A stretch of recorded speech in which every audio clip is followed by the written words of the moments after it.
осы дайын фуд. Келіңіздер, дәмін татып көріңіздер, басқа ешқандай жерге, ешқай жерден донер жегілеріңіз келмей қалады. Және де Мөлдір туралы қайттан сұрақтар көп туындап жатыр, маған қарай жазып жатқандар көп. Сіз ауыр айттыңыз, қате айттыңыз, дұрыс емес, анау мынау деп. Енді білмеймін, мүмкін эмоцияға беріліп кетіп қатты айтып жіберген шығармын, бірақ енді біздің арамызда болған жоқсыздар, біздің арамызда не болғанын, не істер. Уақыт өте келе біз бір-бірімізді дұрыс түсіне алмай кеттік па, әлде білмеймін енді.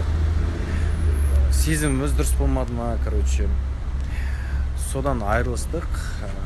Ешкім өкінбейді, мен де, Мөлдір де, әрбір. Қайырлы кеш, достар, қолдарыңыз қалай, не істеп жатырсыздар?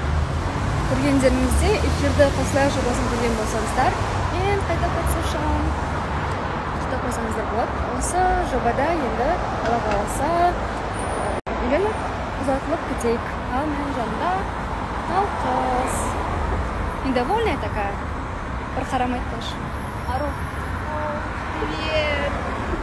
Она вообще плохая. Маған айтпай келді. Кеше еще маған ренжіді, бірақ.